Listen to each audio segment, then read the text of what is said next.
مرحبا، اليوم رح نعمل مع بعض وصفة دمشقية بامتياز. وصفة الحراق إصبعه، كتير مرغوبة للناس يلي بيحبوا الأكلات الحامضة.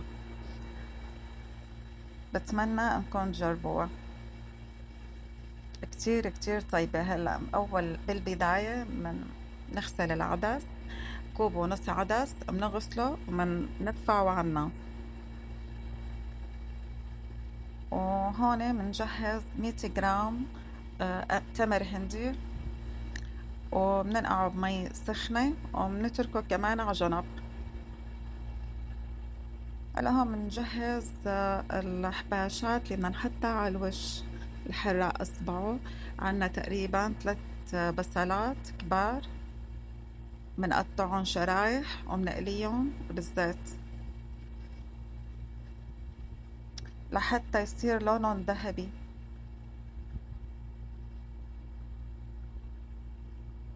هلا هون جهز البصل، بنقطع خبز عربي مربعات هيك، وبعدين كمان بنقليه بالزيت. هلا بنفس الزيت اللي قلينا فيه البصل بيعطي طعمة كتير طيبة، نكهته بتطلع بتجنن.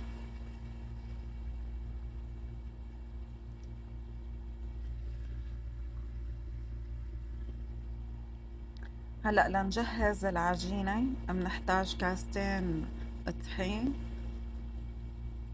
طحين أبيض لجميع الاستعمالات. منرش عليه رشة ملح، ومنضيف كاسة المي بالتدريج لحتى تتشكل معنا عجينة ما بتلزق طبعا، يعني عجينة تكون شوية قاسية. هي تقريبا بتاخد كاسة مي.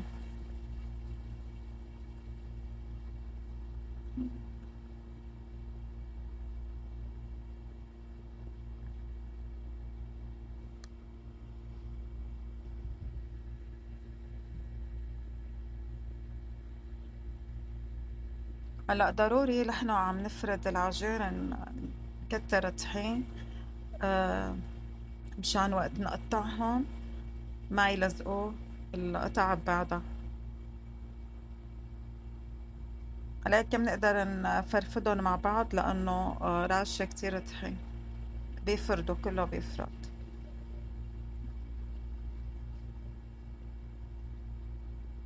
بس مباشر بعد التقطيع بتكون غلى العدس وانسلق تقريبا 3/4 استواء، بنضيف عليهم العجين.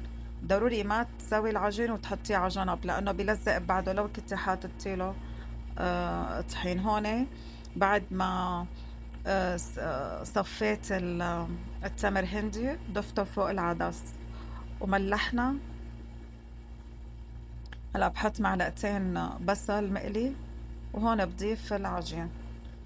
العدس 3/4 استوى، نضيف العجين بالتدريج ومنحرك لحتى يفرفتوا معنا العجينات. هون ضفت الوجبة الثانية.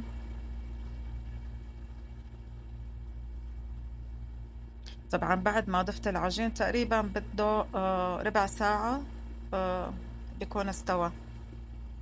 هون بنحط زيت زيتون تقريبا نص كاسة شاي، معلقة كبيرة توم نحطه على البارد بس مشان طبعا شعلة تحته. هون بنحط تقريبا كوب كزبرة مفرومة وبنقليهم بدون ما ياخدوا لون طبعا، بس لتطلع ريحة الثوم.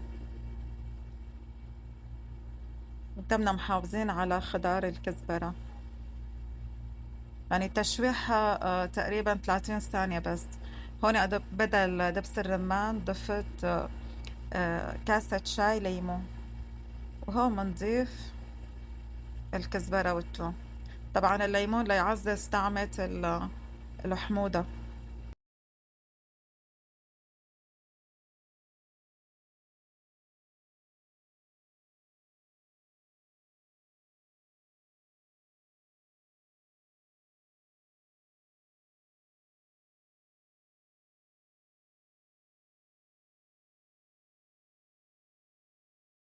هنا نسكبهم ومنزينه بالرمان والبصل